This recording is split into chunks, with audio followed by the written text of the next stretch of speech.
I never imagined that the man, who almost ended my life, would once be the person I trusted the most. My name is Dorothy Wilson, though most people now call me Grandma Dot. I am 73 years old, and I've lived long enough to understand one painful truth: evil doesn't always arrive shouting. Sometimes it knocks politely, smiles warmly, and asks to marry you. I was born in 1951 in the hills of Pikeville, Kentucky, a coal town where the earth was red and the men came home every evening covered in black dust. My father worked underground most of his life. When he returned from the mines, his hair looked as if snow had fallen on it. As a child, I found that beautiful. As an adult, I learned that dust slowly stole his breath. My mother stayed home, washing clothes for other families and baking bread that made our tiny house smell like comfort. We were poor, but I never felt lacking. Love filled every corner of that small home: 2 bedrooms, a wood stove that never cooled, and a backyard where fruit trees grew, as if determined to survive just like us. From a young age, my parents taught me what love was supposed to look like. My father adored my mother. After hours of brutal labor, he still found the strength to wrap his arms around her while she cooked, kiss her forehead, and ask about her day. "A man who respects you," he told me once, "respects everything you are." I believed that with my whole heart. School was a long walk, nearly an hour each way, but I loved learning. Words were my escape. Books carried me beyond the hills, beyond poverty, beyond fear. When I told my father I wanted to become a teacher, he smiled with pride. "Education," he said, "is something no one can steal from you." At 19, I became the first in my family to earn a diploma. My father cried quietly during the ceremony, thinking no one noticed. I noticed. I started teaching at a small local school, working with children who reminded me of myself, curious, hopeful, and hungry for more than life had given them. Teaching made me feel whole. That's when Gerald walked into my life. He came to enroll his nephew one afternoon. Tall, neatly dressed, charming in a way that felt deliberate. When he shook my hand, his grip was firm, confident. His smile lingered just a second too long. "Are you the teacher?" he asked. I blushed like a schoolgirl. After that day, he appeared often, always polite, always well-groomed, always with a compliment waiting. He admired my intelligence, my dedication, my kindness. To a young woman raised on respect and romance novels, his words felt like destiny unfolding. My mother warned me. "Men who know they are handsome can be dangerous," she said. I didn't listen. Gerald courted me slowly. He came to Sunday lunches, helped wash dishes, spoke kindly to my parents. My father liked him, but not blindly. "Take your time," he told me. "People show their best face first." 4 months, Gerald was everything I believed love should be. Gentle. Patient. Attentive. He said he wanted to do things right. He respected boundaries. He made me feel chosen. When he proposed, no one was surprised, not even me. The wedding was simple, heartfelt, and full of hope. As I walked down the aisle, I looked at Gerald and thought, this is the man I'll grow old with. What I didn't know was this. Some monsters wear wedding rings. And some cages are built with promises instead of bars. I believed marriage would protect me. I believed love would keep me safe. But the night we closed our bedroom door for the first time, I met the man Gerald had been hiding all along. Marriage changes things. That's what people told me when I moved into the small rented house Gerald had prepared for us near my school. At first, I believed them, in a hopeful way. New routines, shared meals, learning each other's habits. That was normal, right? The honeymoon in Gatlinburg felt like a blessing. Mountains wrapped in mist, cool mornings, wooden cabins that smelled of pine. Gerald was affectionate at first, patient with my nervousness, almost tender. I told myself this was the beginning of forever. But forever cracked sooner than I expected. By the third night, his tone shifted. His touch became demanding instead of gentle. When I hesitated, he reminded me, softly at first, that I was his wife now. A wife should want to please her husband, he said. I felt uncomfortable, but I said nothing. I didn't know how to argue with a sentence that sounded so final. Back home, life settled into a rhythm. I taught during the day. Gerald worked at a furniture store. Our combined income was modest but enough. On the surface, we looked like a respectable young couple building a future. Underneath, the cracks widened. It began with comments. This food is too salty.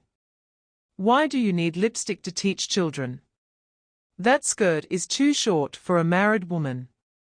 I adjusted everything, my clothes, my voice, my smile, thinking compromise was love.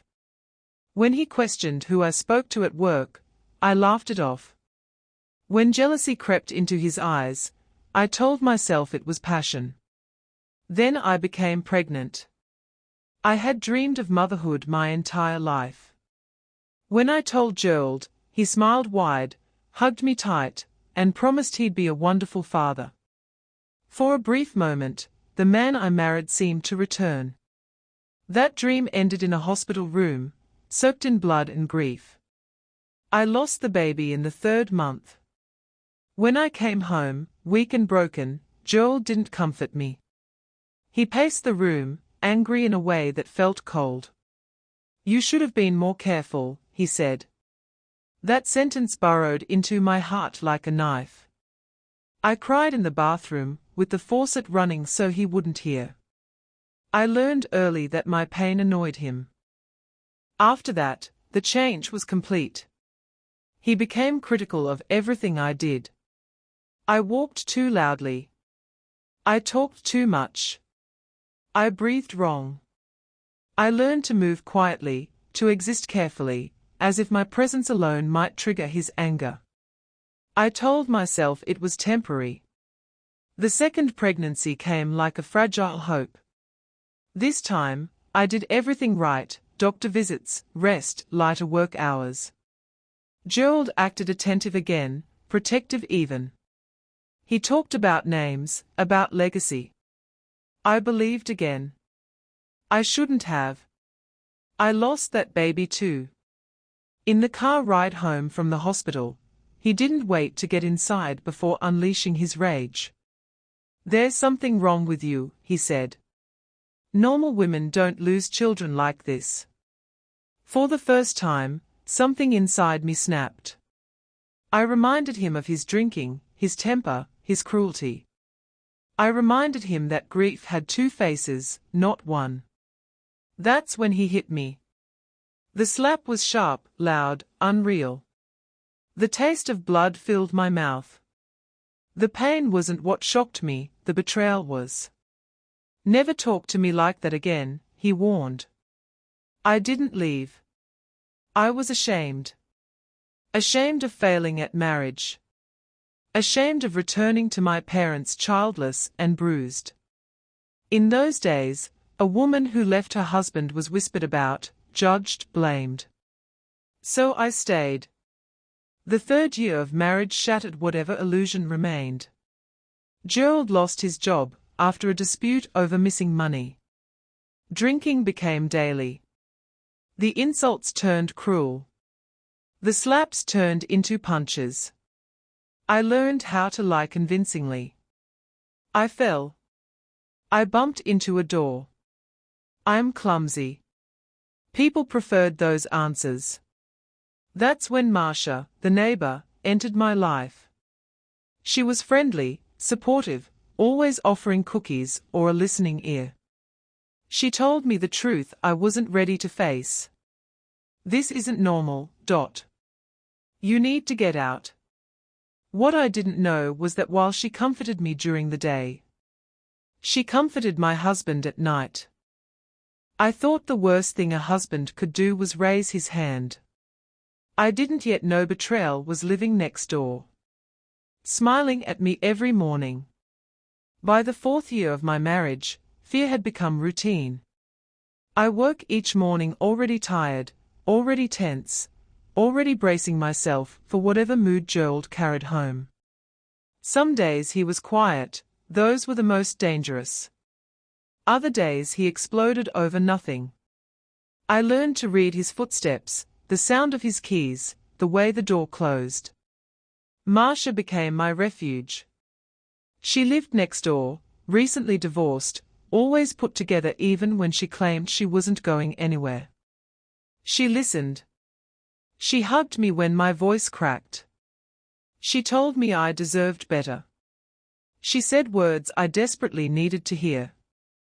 What I didn't realize was that she spoke those same words to Gerald. The signs were there. A strange perfume on his clothes. Late nights. A matchbook from a bar across town he never visited. Every time I questioned him, he turned it back on me, calling me paranoid, ungrateful, unbalanced. I wanted peace more than truth. Then came May 15, 1975. It was raining hard that afternoon. School closed early due to a leaking roof, and I came home hours before Gerald expected me.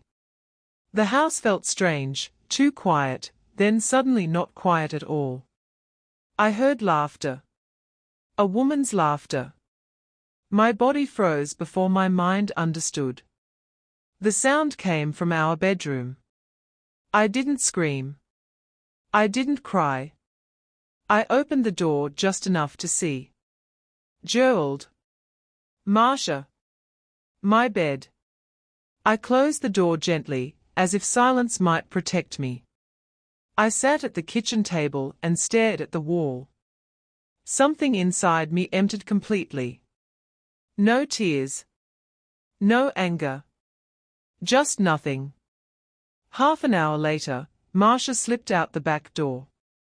Gerald came whistling into the kitchen, cheerful, relaxed, until he saw me. "What are you doing home?" he asked. "They let us out early," I replied. He looked at the clock. Then at me. That's when he knew. I told him I was leaving. That sentence ended everything. His laughter turned dark, twisted. "You're not going anywhere," he said. "You belong to me." I tried to walk past him. He shoved me into a chair. When I stood again, he struck me. Hard. Then again. The blows blurred together, face, stomach, ribs. He grabbed my hair and dragged me across the kitchen floor like an object. The insults hurt more than the punches. Worthless. Barren. She's more of a woman than you'll ever be. At some point, pain stopped registering. I focused on breathing. On surviving. When he finally stopped, I lay broken on the floor. He looked down at me and said words that still echo in my bones. "If you ever try to leave again, I'll kill you." He walked out. That was the moment I knew I had to escape, or die. I crawled to the phone and called my sister, Lois. She arrived within minutes with her husband. When they saw me, their faces drained of color. They took me to their home instead of the hospital. Back then, the police didn't protect women like me. They cleaned my wounds, hid my bruises, and held me while I finally cried. The next morning, I filed a police report. Gerald disappeared. Days later, something didn't sit right. Marcia was gone too. The store owner Gerald worked for came looking for him, mentioning cement, tools, and an advance paycheck. Then the police found the truth. Marcia was dead. Beaten. Buried. hidden under a shallow grave made with lime and cement. Gerald tried to escape when the police arrived. He didn't succeed. In one moment, I became the abused wife, the betrayed woman, and the widow of a murderer, all at once. The town didn't see a survivor. They saw scandal. I lost my job. I lost my reputation. I lost the life I knew. But I was alive. And sometimes, survival is the most dangerous chapter of all. I thought the nightmare ended with Gerald's death. I was wrong. Because 5 years later, his past came back carrying a child who called my name. When Gerald died, the town didn't offer sympathy.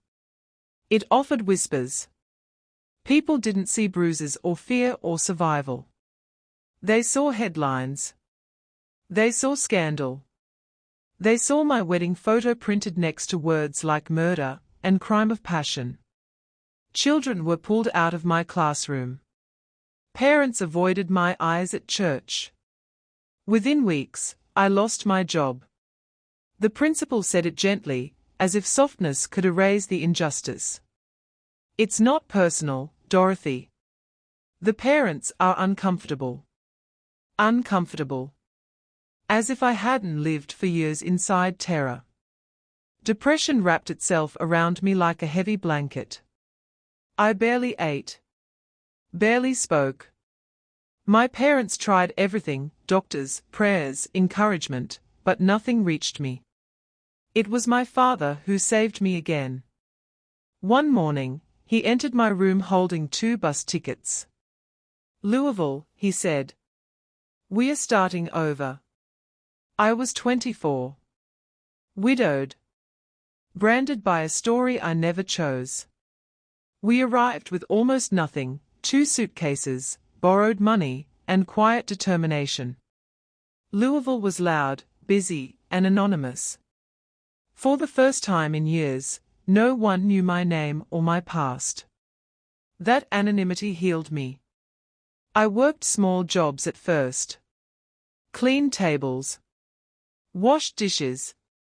Slowly, I found my way back to education, volunteering, then studying again. I earned my teaching degree properly this time. In a poor neighborhood school, I taught children who carried pain in their eyes much like I once had. Teaching didn't just give me a living. It gave me purpose. I thought my past was finally buried. I was wrong. One afternoon, a woman stood outside my classroom. Gray hair. Tired eyes. I'm Gerald's sister, she said. The name froze my blood. She told me the truth I had never known. Marcia had been pregnant.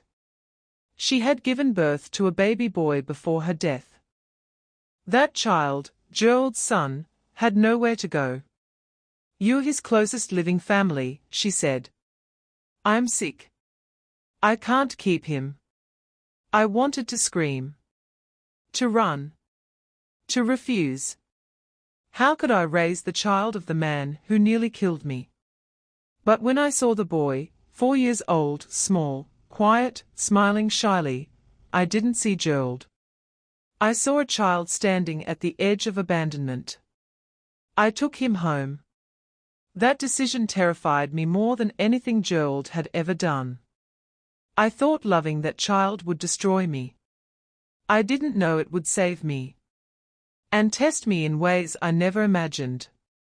Raising Lucas was the hardest thing I ever chose. He carried questions in his eyes, about where he belonged, about whether I would disappear like everyone else. At night, he asked about his parents.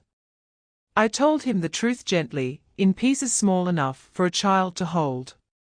Love doesn't come naturally when fear lives in your bones. But children have a way of breaking walls without realizing it. Lucas learned to call me Mom before I was ready to hear it. Each time he said it, something inside me softened. I adopted him legally, fully, permanently. I chose him. Years passed. He grew into a kind, thoughtful boy, nothing like his biological father. Proof that blood does not decide destiny. I rebuilt my life slowly. Became a school principal. Helped broken children believe in futures they couldn't yet see. In healing them, I healed myself. Then love found me again, quietly, respectfully. Anthony was nothing like Gerald. He never raised his voice. Never demanded. Never made me afraid. He earned trust patiently, brick by brick. When he asked me to marry him, he asked Lucas too. "Can we be a family?" he said. That's how I knew he was different. We married. We built a home filled with safety. Later, against all odds, I gave birth to a daughter. Life had given me what it once stole, on its own terms. Years later, when Lucas was 16, he learned the full truth about his biological father. I told him everything. I watched fear flicker in his eyes. "Am I like him?" he asked. I held his face in my hands. "No," I said. "You are who you choose to be." Today, I am 73. I am a grandmother. I am a survivor. And I tell my story not for pity, but for truth. Because sometimes, the ending isn't about revenge. It's about breaking cycles. It's about choosing love over fear. And proving that even the darkest beginnings don't get to decide how the story ends. If you're listening to this and living in silence, know this. You are not broken. You are not weak. And it is never too late to start over.